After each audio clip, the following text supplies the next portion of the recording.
Revisemos lo que está pasando con el acuerdo constitucional, porque hoy se retoman después de una semana que fue muy mala, la semana pasada, donde el día viernes prácticamente no se llegó a acuerdo en el camino constitucional y específicamente sobre el órgano redactor de una nueva constitución. Incluso algunos ya empezaron a hablar de un plebiscito de entrada, algunos como advertencia, otros dirán que puede ser una amenaza, otro como la alternativa únicamente posible, pero hoy se van a retomar las negociaciones entre los partidos políticos con representación parlamentaria en busca de cerrar el mecanismo redactor para avanzar en el proceso constituyente. Claro, y una semana particularmente mala por dos hitos que uno podría identificar. Uno, que en algún momento pareció que efectivamente se iba a llegar a un acuerdo, que estaba todo casi que oleado, sacramentado, cerrado, y eso generó muchísima expectativa. Por lo tanto, cuando el viernes se cae finalmente la negociación, genera muchísima decepción. Y lo otro son declaraciones del presidente Gabriel Boric, que se dan en el marco de esta discusión en donde él se abre a un órgano más bien mixto para la discusión de la nueva constitución, la elección de quienes van a integrar finalmente ese órgano, porque dice, más vale tener un acuerdo imperfecto que no tener ningún acuerdo. Y eso generó muchísima expectativa y finalmente el viernes todo quedó ahí. Ya son casi 100 días. Hay quienes llevan la cuentan 97 días en los que todavía no se puede llegar a un acuerdo constitucional. Los partidos oficialistas no descartan la participación de expertos en este órgano constitucional, siempre y cuando, dicen, sean electos por la ciudadanía y no designados por los partidos políticos. En Amarillos, que también enfrenta su propia polémica en relación a qué representatividad tienen efectivamente, se están abriendo a evaluar un plebiscito para destrabar la discusión, una medida que ha sido descartada ahora por Renovación Nacional. Esta sí que es, y me van a permitir que lo diga porque lo hemos dicho en un montón de oportunidades, pero esta sí que es una semana clave. Bastián Lubetich tiene la información. Hola Bastián, buenos días. Buenos días. Sí, ¿qué tal? Buenos días. Ya ubicados en la sede del Congreso en Santiago, comienzan a llegar los distintos representantes de los partidos políticos para una nueva reunión por el proceso constitucional. Vamos a escuchar al presidente de Renovación Nacional, Francisco Chaguán, que está hablando previo a esta reunión. Lo que yo quiero señalar es que los expertos, no me cabe la menor duda, en las distintas fórmulas que están dando vuelta y que hemos conversado, van a tener el rol importante, preponderante que nosotros hemos pedido, tanto Amarillos como Renovación Nacional hemos señalado, y también Chile Vamos, que ha actuado en esta materia de manera sólida. Es que los expertos van a ser considerados en ese rol tan importante que a nuestro juicio debieran guiar un proceso que no termine en un fracaso como el que ocurrió el 4 de septiembre con un proyecto de constitución que dividía a los chilenos y que nosotros rechazamos con mucha fuerza. Senador, pero la única fórmula para ustedes es que esos expertos sean designados por el Congreso. No hay opción de cerrar a una lista nacional, etcétera, miles de fórmulas electorales que se han planteado.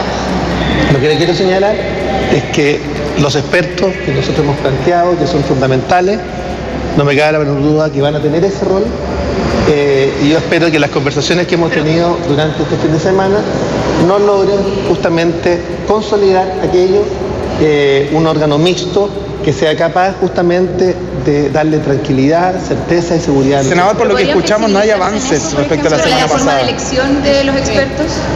Yo diría que hay avances, se ha conversado intensamente durante el fin de semana y yo creo que eso implica que el rol de los expertos va a ser considerado tal como lo hemos pedido desde el primer día, para dar tranquilidad, certeza, aunque no estén los votos en el oficialismo, senador, porque ellos lo han dicho, no hay votos en el oficialismo para un órgano mixto, lo han dicho abiertamente. No me cabe la menor duda que tal como lo hemos planteado, van a haber la consistencia necesaria para que los expertos tengan un rol preponderante en la redacción de la nueva constitución. Parte entonces de las declaraciones del presidente de Renovación Nacional, Francisco Chaguán, que acaba de llegar a la sede del Congreso en Santiago. El primero que llegó fue el presidente del Senado, Álvaro Elizalde, posteriormente lo hizo el presidente de Renovación Nacional, Francisco Chaguán. Subió, fue a dejar sus cosas y bajó también a hablar con los medios de comunicación. Luego llegó el secretario general del Partido Comunista, Lautaro Carmona, y a partir de ahí ya han ido llegando los distintos representantes de los partidos políticos. Y la palabra que se sigue repitiendo, podríamos decir, a propósito de lo que pasó la semana pasada, es decepción. ¿Por qué? Porque estuvieron a punto de llegar a un acuerdo 3 veces. 3 veces en donde solo faltaron detalles para cerrar un acuerdo en materia constitucional, donde terminó una semana con recriminaciones de los partidos políticos mutuamente y donde Amarillos, dicen desde el oficialismo, tomó un rol preponderante para que Chile Vamos finalmente decidiera no firmar un acuerdo constitucional. Y a propósito de Amarillos, brevemente escuchamos al diputado Andrés Joanet del Partido Información. Las 40 constituciones europeas se redactaron por un órgano, por el Parlamento, o un órgano designado por el Parlamento. Y por tanto nosotros no somos los intransigentes, nosotros partimos desde una fórmula completa de electos por el Congreso y hoy día estamos absolutamente en la mixta, pero no nos pidan a nosotros y no nos señalan a nosotros la intransigencia, porque eso no es así. ¿Podrían abrirse a fórmulas mixtas, por ejemplo, que tuvieran estos expertos una participación con voto en forma posterior, en la armonización, o por ejemplo que se eligieran con listas cerradas, que se pudieran ser ratificados por la ciudadanía? Bueno, nosotros estamos abiertos hoy día a todas las fórmulas que en definitiva dejen a los expertos adentro, pero que no lo dejen como un león sin dientes, porque si va a ser un león sin dientes en definitiva no sirve nada. Nosotros queremos expertos, pero no por una cuestión baladí. Nosotros queremos un órgano que modere, porque si no el asambleísmo constitucional nos va a llevar a lo mismo que tuvimos en la convención anterior, y eso es un fracaso, y ese fracaso significa que se va a rechazar el próximo texto constitucional, y eso no es bueno para el país, porque nosotros fuimos justamente los que estábamos por el rechazo para tener una nueva y buena constitución, y los que hoy día están en la intransigencia son los que estaban por el apruebo, son los que en definitiva están respaldando permanentemente a la convención anterior y al texto anterior. Entonces, y hoy día además quieren poner todas las condiciones. A mí no me parece que eso sea adecuado, producto justamente que por la intransigencia de los partidos de la apruebo llegamos a lo que estamos hoy día. Ellos han dicho sí que se dieron en el árbitro, que se dieron en las bases y que están en la opción de que este órgano fuera con expertos, pero ratificados, por ejemplo, por la ciudadanía. O sea, yo creo que no se dieron en eso, porque lo mínimo que tiene que tener una constitución son esos bordes que nosotros pusimos. Imagínense, más encima, o sea, en el fondo ellos están cediendo a una cuestión que es positiva para el país. Me parece a lo menos extraño, ¿no? Porque en el fondo todos concordamos que eso eran los mínimos que tenía que tener una constitución. Y ellos mismos concordaron que el proceso anterior había sido negativo para el país. Los 60.000 y tantos millones de pesos que se... Parte entonces de las declaraciones del diputado Andrés Joanet del Partido Información Amarillos por Chile. A ver, dejamos una cosa más o menos en clara escuchando tanto al presidente de Renovación Nacional, Francisco Chaguán, como al representante de Amarillos en la mesa. Las conversaciones siguen igual que como se dejaron a fines de la semana pasada, con diferencias, en recriminaciones que hoy día parecen diluirse a propósito del fin de semana y el tiempo para pensar que tuvieron los distintos partidos políticos, pero en cuanto a sus ideas, en cuanto a sus propuestas, ninguno parece ceder. Hablamos fuera de micrófono hace algunos minutos atrás con la presidenta del Partido Socialista, Paulina Bodanovich, con el representante del Partido Comunista, Lautaro Carmona. Las ideas, repito, siguen siendo las mismas por parte de ellos. ¿Cuáles son? En el caso del oficialismo, un órgano 100% electo. Ya parece no importar el número de representantes que va a tener el futuro órgano redactor, simplemente lo que buscan es un órgano 100% electo. En el caso de Chile Vamos, que sumó a un nuevo aliado, podríamos decir, en este caso Amarillos por Chile, y por eso decíamos que era tan importante el rol que ha tomado este partido en formación, porque muchos del oficialismo han dicho que Amarillos y la llegada principalmente del líder, Cristian Barken, a la mesa de negociaciones ha sido clave para que se endureciera la postura del bloque de Chile Vamos en este caso y no se concretara un acuerdo la semana pasada en el cual se estuvo a punto de llegar 3 veces durante la semana recién pasada. ¿Cuál es la postura de ambos, tanto de Chile Vamos como de Amarillos por Chile? Un órgano mixto que sea, conformado por representantes electos en su mayoría y una minoría de representantes designados por el Congreso. Vamos a escuchar parte de las declaraciones que dio la presidenta del Partido Socialista, Paulina Bodanovich, que dice que precisamente cuál es la postura que tiene el oficialismo. En este caso adelantó que esperan también que Chile Vamos llegue con una nueva fórmula para que se puedan destrabar las negociaciones. Yo no entiendo el emplazamiento de los expertos tampoco como se ha hecho, porque los expertos también tienen posición política, los expertos también tienen tesis que después defienden enamorados cada uno de sus tesis, cosa que ya se vio en la Convención Constitucional. Entonces cuando nos dicen que no se quieren repetir los errores que hubo en la Convención, uno de los errores fue ese. En la Convención nos faltaron expertos, faltó política y faltó diálogo. Cierro contándoles, Catherine Tomás, La reunión de hoy va a ser más corta, hay votación en el Congreso por estado de excepción, tiene que irse tanto el presidente de la Cámara como el presidente del Senado del ex Congreso en Santiago hacia Valparaíso, precisamente para aquello. Se espera que pasado el mediodía, 1 a 2 de la tarde, pueda terminar esta reunión entre los partidos, por lo que también se ve difícil que se pueda cerrar un acuerdo o haya definiciones concretas durante esta jornada. A ver, yo diría varias cosas.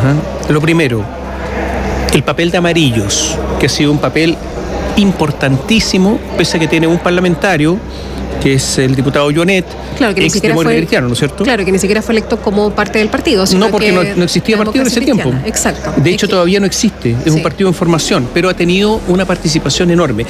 Durante las últimas horas ha habido muchas críticas a Amarillos, incluyendo la ministra del Interior, Carolina Toá. Amarillos ha sido un escudo de la derecha, un ataque fuertísimo, y durante el fin de semana muchos ataques a Amarillo. La pregunta es, ¿por qué un partido en formación tiene tanta trascendencia? Porque esa trascendencia se la han dado a todos, ¿no es cierto? O sea, se la han dado a la derecha, pero también el oficialismo. ¿Por qué? Por una razón muy simple, porque se estima que Amarillo fue muy importante en el plebiscito. Estas son las consecuencias del plebiscito. Y porque toda la colectividad oficialista, las colectividades oficialistas fueron derrotadas. Y también esto se demuestra en toda esta negociación. Es entre unos derrotados y otros que fueron vencedores porque estuvieron con la opción que ganó, además en forma contundente. Y por eso está Amarillos ahí. Y por eso todos le dieron este espacio. No vengan a reclamar ahora por qué Amarillos cuando el espacio se lo otorgaron. Ahora se lo otorgaron reconociendo los resultados del plebiscito. Lo segundo es que Amarillos se sustenta en las encuestas. Varias encuestas, no solamente una. Vamos a dar a conocer un ratito más la encuesta CADEM de las últimas horas. Indican que habría una mayoría de personas, de ciudadanos, que prefieren que haya expertos. No se sabe en qué proporción ni cómo, pero que haya expertos. Y por lo tanto, Amarillo dice expertos. ¿Y qué es lo que muestra además? Dice, en los países a los que nos queremos parecer, que son los países de la OCDE, los países europeos, los países socialdemócratas, las constituciones han sido hechas en general por expertos. El 100% de personas elegidas es un asunto latinoamericano y resultó mal. Y algunos dicen, este es un intento de alejarse de la convención que fracasó. Esos son los argumentos que dan. Por otro lado, otros dicen, pero ¿quiénes son los expertos? ¿No es cierto? Lo hemos dicho varias veces, Catherine, en la radio, ¿no? Claro, porque si van a ser los mismos políticos, o no sé, designados por los mismos políticos, también eso puede generar mayor perjuicio que beneficio. Pero Stingo era un experto. No, pero fue electo por la ciudadanía. Perdón, primera mayoría. Claro. Primera mayoría nacional. Baza. Abogado constitucionalista, por lo menos. ¿Y qué tal anduvo el experto? Atria. No es abogado constitucionalista como se dice. Y hasta ese minuto digamos que uno podía identificar cierta sensibilidad política, pero no tan marcada como quedó en evidencia al final, ¿no? Yo creo que estaba marcada de antes, pero ya. Pero no tanto. Pero sí, puede ser. Y los otros expertos, yo fíjate que vi incluso personas que no estaban expertos, que no estaban en la convención, profesores que se transformaron en unos radicales en toda esta discusión, sí, que perdieron su capacidad de docente, por decirlo de alguna manera, en que dan a conocer todas las posiciones en forma más o menos equilibrada. No. En toda esta pasada. Entonces, ¿quiénes son los expertos acá? Es una buena pregunta. Ahora, ¿es democrático elegir en forma indirecta? ¿Existe la democracia indirecta? Sí. Porque, por ejemplo, ¿cómo se eligen las autoridades del Partido Socialista? ¿Cómo se elige la presidenta del Partido Socialista? ¿Un militante, un voto? No, se elige en forma indirecta. Eligen primero a una enorme comisión y después ellos eligen a la directiva. Por lo tanto, ¿es antidemocrático el Partido Socialista en cómo elige a sus autoridades? No. Habrá otras mejores, puede ser. Yo creo que eso es discutible. Entonces también los argumentos empiezan a caer de acuerdo a las propias experiencias. Y no estoy diciendo que lo que diga Amarillo sea lo correcto, estoy diciendo que cada uno aquí tiene que caminar en punta de pie para no quemarse. Por lo menos se quema los dedos y no todo el talón, digamos, o no toda la planta del pie, a eso me refiero. Y lo otro, si es que hay un plebiscito de entrada, fíjate que se ha dicho que algunos dicen, bueno, finalmente vamos al plebiscito de entrada, pero solamente vamos a preguntar en cuanto a cómo se va a formar o conformar el órgano que va a redactar la nueva constitución, pero no si se quiere o no una nueva constitución es la pregunta. Claro, que es lo que efectivamente Bastián nos contaba, que es un riesgo que finalmente se ha abierto también con esta opción del plebiscito de entrada, porque cómo no se va a preguntar si es que se continúa o no con el proceso constitucional. No se va a preguntar porque resulta que, por ejemplo, el senador Juan Carlos Latorre, ¿qué dijo? Perdón, Juan Ignacio Latorre. Sí. ¿Qué dijo Juan Ignacio Latorre? El único senador de Revolución Democrática, ¿no es cierto? Partido del presidente. Dijo, no, Juan Ignacio Latorre dijo, por ningún motivo, esto ya está zanjado. Y otros le dicen, ¿sabes qué? El rechazo tuvo más votos que el apruebo. Sí, será con voto obligatorio, lo que tú quieras, pero el rechazo tuvo más votos que el apruebo. ¿Por qué no le vamos a preguntar de nuevo? Y eso se lo han dicho en la cara. Y más que cualquier otra votación también, independiente del tema del voto obligatorio, etcétera, pero y fue más muy, que cualquier otra votación. Claro. O sea, nunca había habido una votación tan masiva, efectivamente. Sí. Bueno, efectivamente, el asunto es muy intrincado. Yo quería preguntarle a Bastián, que todavía está ahí en contacto con nosotros, en relación a cómo llegaron las palabras del presidente, que se fueron como agua entre los dedos finalmente, entre obviamente la oposición, que puede escucharlo o no, etcétera, idealmente sí, pero ellos verán, no tienen un compromiso, pero en su propia coalición, ¿cómo llegaron esas palabras y finalmente cómo vieron que no tuvieron el efecto que el mismo presidente esperaba? Me imagino que quienes están esperando y participando activamente en la negociación también. Sí, en la oposición ese día fue, y lo catalogaron así, un día extraño. El presidente por la mañana hablando de abrirse derechamente a un órgano mixto, y el oficialismo llegando ese mismo día, una hora después, con una propuesta presentada por ellos mismos, por Chile Vamos, para insistir en un órgano 100% electo. Decía, no entendemos nada. Por un lado el presidente dice una cosa, por otro el oficialismo llega insistiendo en un órgano 100% electo. De hecho, ellos daban prácticamente por sentado que la discusión se iba a dar en un órgano mixto y iban a ver cuántos representantes, para el oficialismo ojalá la menor cantidad posible de representantes designados, para Chile Vamos ojalá la mayor cantidad, etcétera. Esa iba a ser la discusión del día, pero por eso quedaron desconcertados. ¿Y por qué pasó eso? Porque derechamente se dieron cuenta en el oficialismo que no tenían los votos para un órgano mixto. Y lo otro, ¿de qué va a depender de si el plebiscito de entrada va a consultarle a la gente si quieren un nuevo proceso o no? De que se caiga el acuerdo derechamente, porque dentro del acuerdo podría ir un plebiscito de entrada, es decir, todo esto de los bordes, de las bases, quedaría y se preguntaría a la gente solo por el mecanismo, dando cuenta del fracaso en las negociaciones respecto a este tema en particular. Ahora bien, si se cae el acuerdo, puede llegar un senador y presentar una reforma constitucional para un plebiscito de entrada que abra de nuevo el proceso, que pregunte todo. Entonces de eso va a depender. Si se cae el acuerdo, es muy probable que más de algún senador o más de algún parlamentario quiera proponer un nuevo plebiscito de entrada preguntando todo. Si no se cae el acuerdo y se define un plebiscito de entrada, se va a preguntar solo sobre el mecanismo. Bastián, aquí hay otro problema más, que es evidente, pero yo creo que hay que de nuevo ponerlo sobre la mesa. Podrán ponerse de acuerdo estos 8 negociadores, que además tienen derecho, una especie de derecho de facto, de veto, porque la idea es que todos firmen, ¿no es cierto? Nadie se baje. Pero resulta que ellos tienen los votos en el Parlamento o no. O sea, no va a haber aquí una especie de revolución en el Parlamento. Recordemos que estamos viviendo una época en que el Parlamento ha tenido mucho protagonismo. Algunos dicen que un parlamentarismo de facto. ¿Qué tanto poder tienen estos negociadores para que después les obedezcan los parlamentarios? Porque esto tiene que tener aquí hay una reforma constitucional. Entonces, ¿hay o no piso, agua en la piscina del Parlamento? Sí, va a depender de qué acuerden.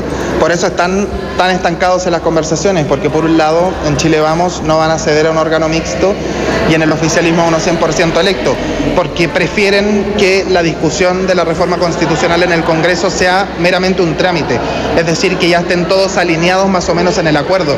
Si finalmente llega el oficialismo y dice vamos a mostrar apertura a un órgano mixto y no consulta o no tiene la mayoría de las bases, es muy probable que se caiga o que sea más complicado que siga continuando el trámite de la reforma constitucional. Por eso se están demorando tanto y tienen que buscar la fórmula para consultar a las bases y que ellos estén de acuerdo tanto del oficialismo como de la oposición, para que precisamente sea un trámite el tema de la reforma constitucional, y por eso están todos acá. Lo último, añadir un detalle.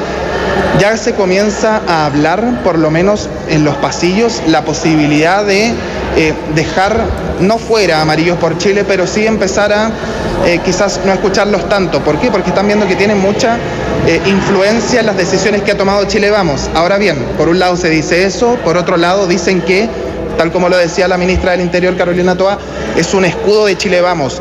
Chile Vamos ha estado, dicen algunos, ocupando Amarillos por Chile para que no sean ellos los que salgan diciendo nosotros trabamos la discusión por el proceso constitucional, y sí Amarillos, que es un partido recién en formación y que no tiene mucho que jugarse. Así que mucho ojo también con eso.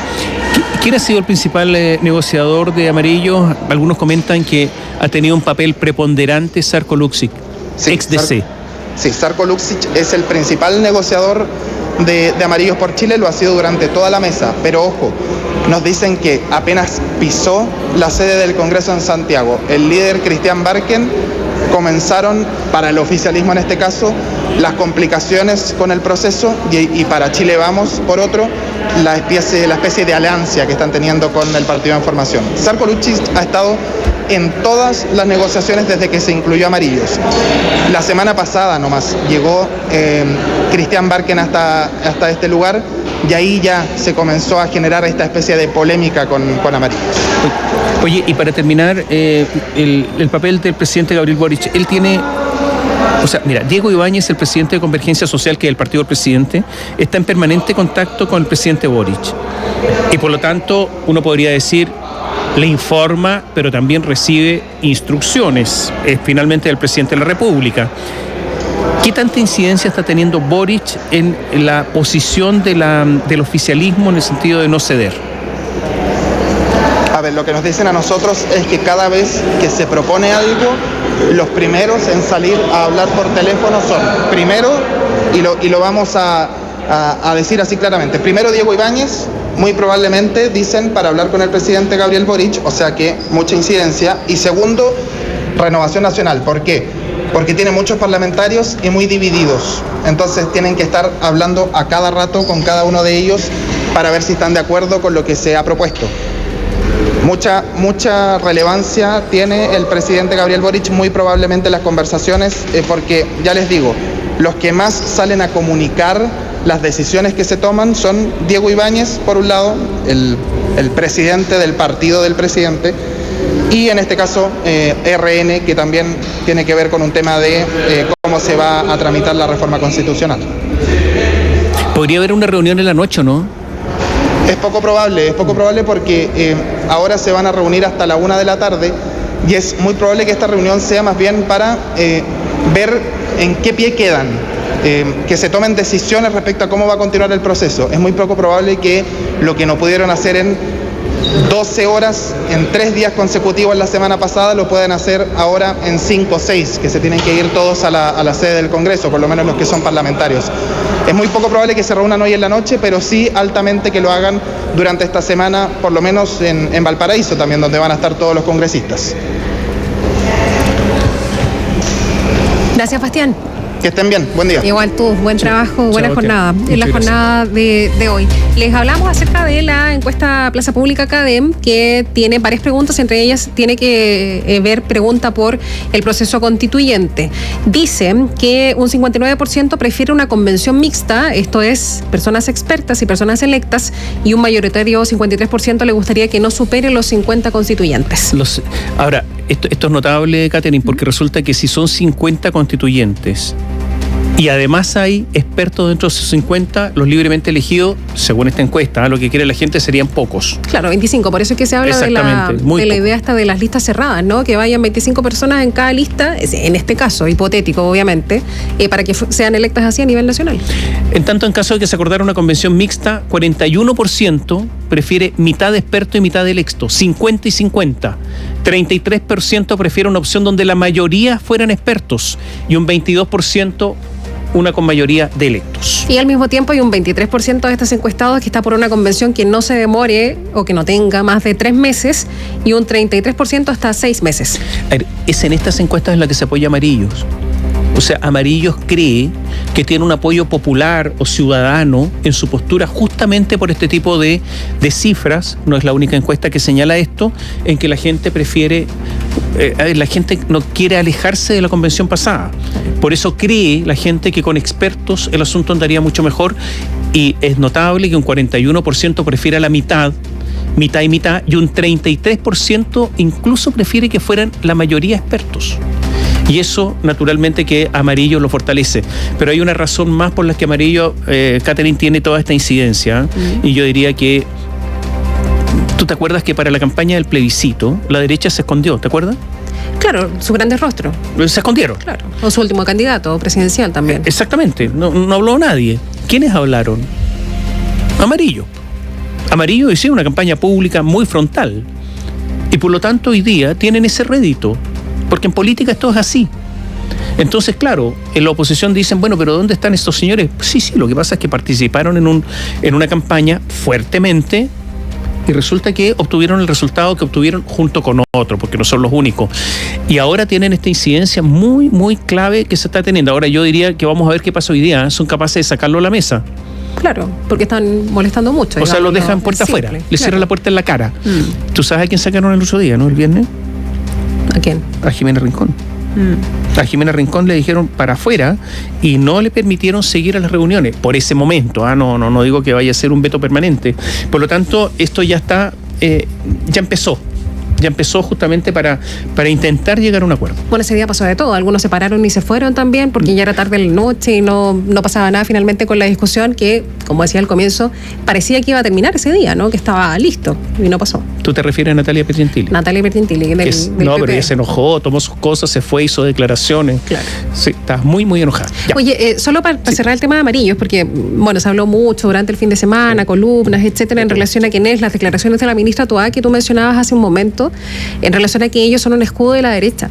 Pero hay que decir que eventualmente la misma ministra Toá trabajó con personas que son parte de Amarillos, ¿no? Porque Amarillos tiene varios representantes de la ex Concertación, tiene no sé si un corazón, o por lo menos un órgano vital muy concertacionista.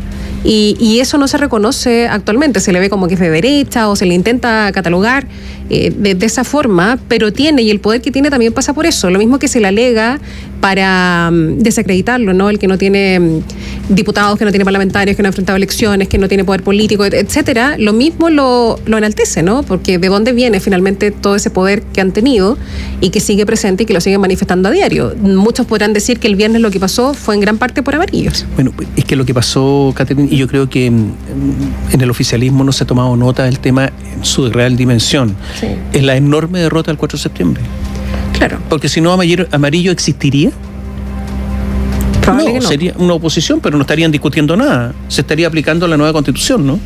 Entonces, es la derrota, si eso es lo que pasa. Entonces, la magnitud de la derrota todavía no ha sido totalmente incorporada a los análisis, yo diría, en el oficialismo. Yo creo que ahí está el problema. Un par de datos más de la Academ, que hablábamos acerca del proceso constitucional, pero también pregunta siempre acerca de la aprobación del presidente Gabriel Boric.